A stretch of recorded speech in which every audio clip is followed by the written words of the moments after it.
He's working on it. Is it on? Okay, thank you.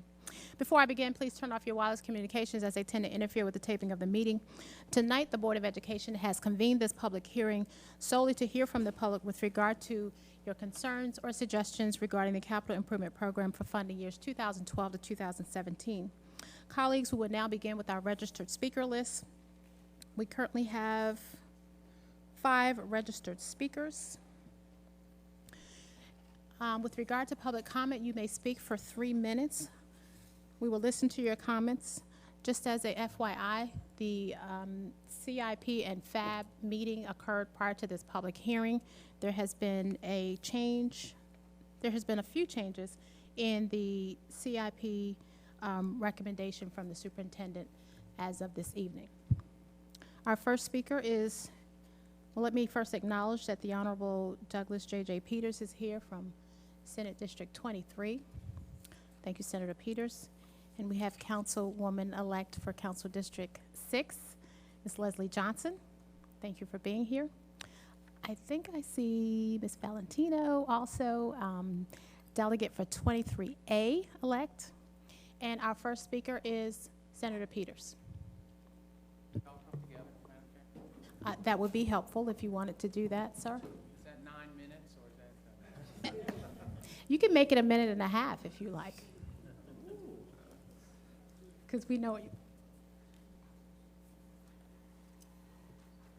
Well, you've already introduced the new 23 team, part of the new 23 team, of which you're part of. And we understand that the Fairwood money has been put back into the CIP. And we understand the challenges around the school, around the state funding, and around the seats available. And so we're just here really to support the Fairwood community and to support you to help us get to the finish line with this school. It's been, what, 7 years, I think, since it was put in the CIP at least. And the community is really rallied around this school. And we want to support you and support them and get the school constructed. But we understand there's some challenges. So we'll be there to support you, to help you, and I thank you for having us out tonight, and maybe they want to say a few things. Good evening, Chairman, members of the board. I think the best thing to say is me too. Thank you. Good evening, everyone, Chair, members of the board, and I'm in total agreement with the comments made by Senator Peters. We are all here in support of Fairwood. We know that the citizens are very concerned about getting this school underway, and we are assisting in any way that we can to make sure that this happens. Thank you. Thank you very much. Our next registered speaker is Mr. Steve Brigham, Chair of the Fairwood Education Task Force. Mr. Brigham.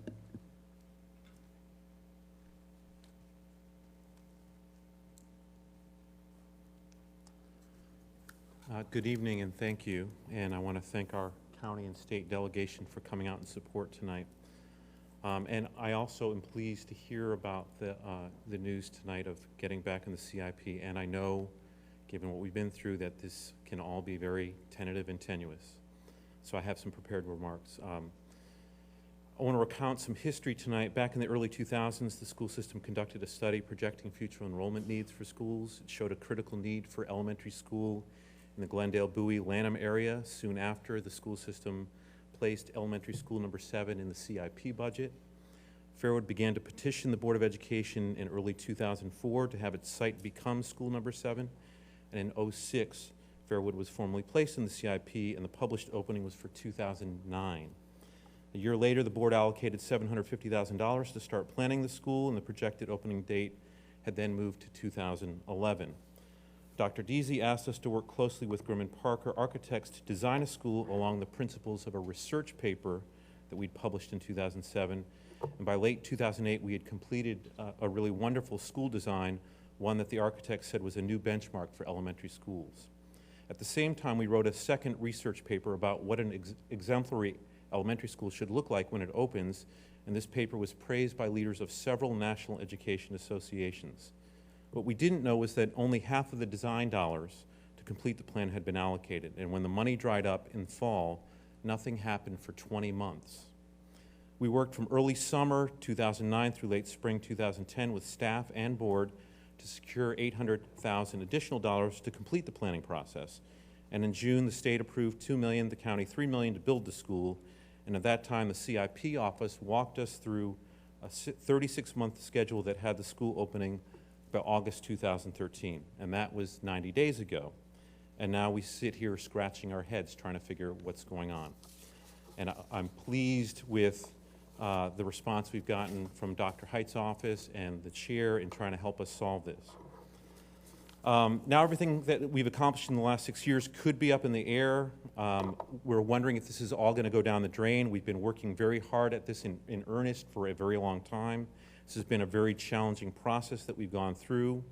We don't believe that this is a way to get a school built in the county, not for communities, not for families, not for taxpayers. There's got to be a different way. We need to bring sanity back to the process so it's not so inconsistent.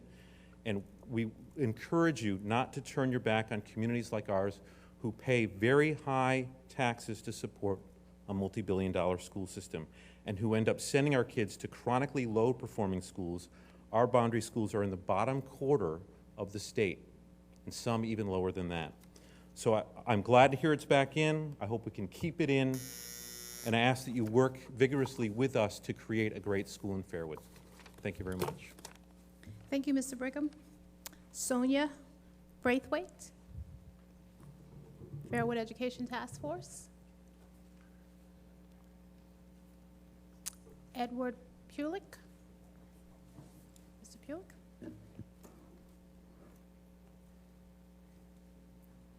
Good evening. My name's Ed Pulick. I'm on the PTA board of Beltsville Academy, and I'm here representing Andrew Hammond, who's the president. There's a back-to-school night tonight, so he couldn't be here. My intent was to read some of this to you, and you have the proposal in front of you, each of you, I hope.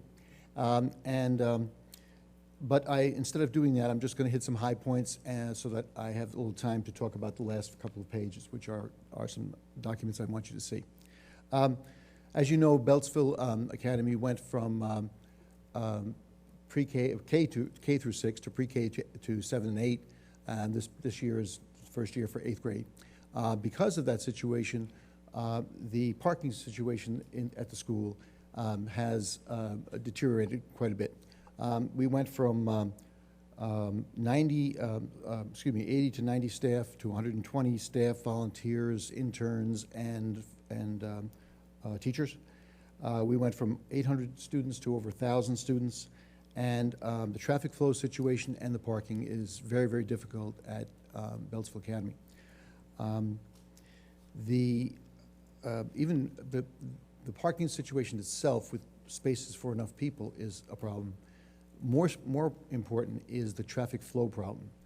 We have 22 buses now coming to Beltsville Academy. Of that, about 12 of them can park in front of the school. And what happens is the rest of the buses wind up backing up onto Wacomico Street, which is leads to the school.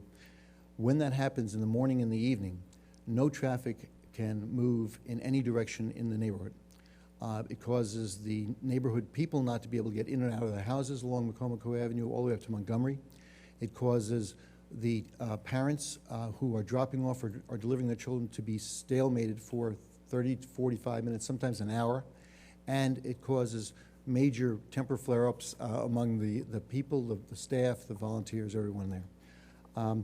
What we would like to do and propose, and we actually sent Dr. Fryer a proposal the end of last school year, and now are embellishing that somewhat for more detail. And he sent Colonel Fryer out. Did I say Dr. Fryer? I mean Dr. Height, yes, to Dr. Fryer. He sent Colonel Fryer out last year to look at the situation, and he had a positive recommendation to Dr. Height about it. I would like to propose that we use the adjacent property, which is already county property, right in front of the school. It's approximately 200 feet long and 60 feet deep, to create an additional parking lot for not only about 25 cars, but also to avoid the traffic flow situation, to to have a center island to be able to park school buses along there. That would totally alleviate the whole situation of going onto Wacomico Street, and would be a very safe way to do it. And I just point your attention to the schematic, which is page 3 of this document, which shows the outline of the current and proposed, and also photographs of the buses as they stack up in the morning and the evening. I thank you very much. I appreciate your attention, and I hope we can do something about this. It's a critical situation in our neighborhood. Thank you. Thank you, Mr. Pulick. We have one more registered speaker, Danielle Glaros. Okay. Okay. Dr. Hyde, in terms of the, excuse me, the last speaker, that sounds like something that staff internally needs to manage without regard to the CIP process. Yeah, and I was just commenting on the traffic flow, and we need to work with that. And we've had, Mr.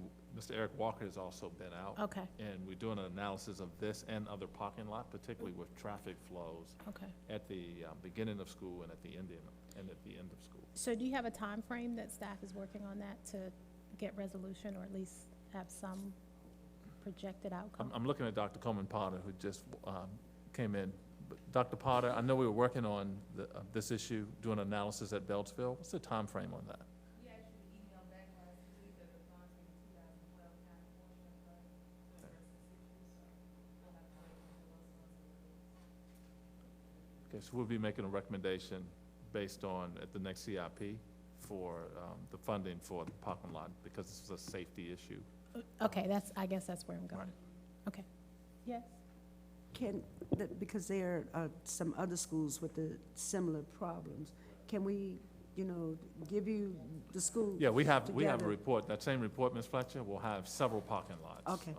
And that does include you. the work you're doing for Glendale, right? That's correct. Okay. Okay, that concludes our public comment list for the capital improvement program. Dr. Height, do you have anything further that you need to inform No, us Madam of? Chair. Ms. Fletcher, may I have a motion to adjourn, please? May I have a second, Mr. Harris?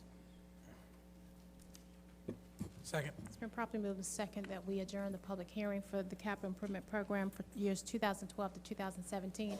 As we go forward, just as a reminder that the CIP has to be submitted to the county by or before October 1st.